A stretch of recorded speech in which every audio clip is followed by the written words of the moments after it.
Pernah nggak sih kamu duduk di satu ruangan penuh orang, semua lagi ngobrol seru, tapi kamu malah milih diam di pojokan? Terus pas pulang, bukannya nyesel karena kurang seru, kamu justru ngerasa lega. Kalau ini related banget sama kamu, kabar baiknya, ini nggak ada hubungannya sama pemalu. Banyak orang keliru mengira dirinya pemalu, padahal yang sebenarnya terjadi adalah mereka introvert. Dalam psikologi, ini disebut sebagai perbedaan antara introversion dan shyness.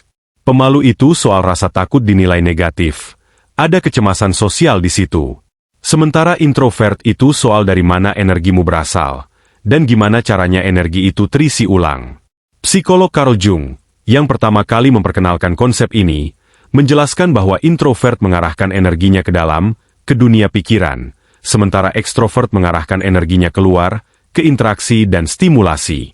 Nah, coba kita bedah tanda-tanda kamu itu introvert yang sehat, bukan sekadar pemalu. Pertama, kamu butuh waktu sendiri buat mengisi ulang energi, bukan buat menghindar. Kamu bisa aja jadi orang paling seru di circle kecilmu, tapi begitu semua selesai, kamu butuh waktu sendirian buat benar-benar pulih. Ini kayak baterai HP. Ekstrovert keisi kalau di-charge sambil dipakai di keramaian, introvert justru kebalikannya. Baterainya terkuras di keramaian dan cuma keisi lagi kalau sendirian. Kedua, kamu lebih suka obrolan yang dalam daripada basa-basi. Bukan karena takut ngomong, tapi karena obrolan dangkal itu melelahkan secara mental, sementara obrolan yang bermakna justru bikin kamu hidup. Ketiga, kamu memproses informasi secara internal sebelum bicara. Psikolog menyebutnya reflective processing. Kamu mikir dulu di kepala sebelum ngomong. Ini beda sama external processing ala ekstrovert yang mikirnya sambil ngomong. Kalau kamu sering diam di rapat padahal kepalamu kerja keras mengolah informasi, itu bukan tanda nggak punya pendapat. Itu cuma butuh jeda sebelum bicara. Keempat, kamu nyaman sendirian tapi tetap punya hubungan yang dekat dan bermakna, meski circle-nya kecil. Psikolog Susan Cain, penulis buku Quiet, menekankan bahwa masyarakat sering keliru menyamakan karisma dengan kompetensi, padahal banyak kontribusi besar justru lahir dari orang yang butuh ruang sendiri untuk berpikir dalam. Dan terakhir, kamu merasa terkuras, bukan terancam, di keramaian. Ini beda sama social anxiety yang bikin orang takut dinilai.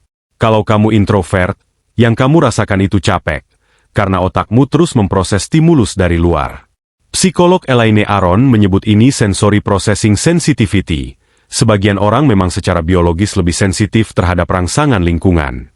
Penting buat kita luruskan, ini bukan soal siapa yang lebih baik. Dunia butuh dua-duanya. Orang yang menggerakkan energi kelompok, dan orang yang merenung dalam diam. Yang penting, kamu paham kenapa kamu bertindak seperti itu. Kalau kamu udah sadar kamu introvert yang sehat, mulai dari hal sederhana, kenali pola energimu sendiri. Perhatikan aktivitas apa yang paling menguras dan berapa lama waktu pulihnya.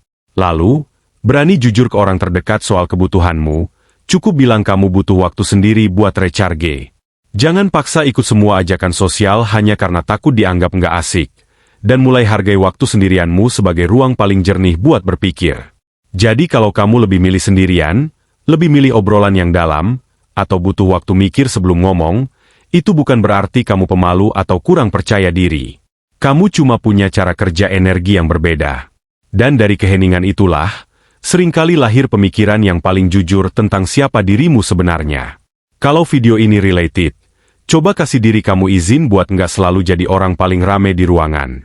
Kadang, kekuatan terbesar justru datang dari orang yang tahu kapan harus diam.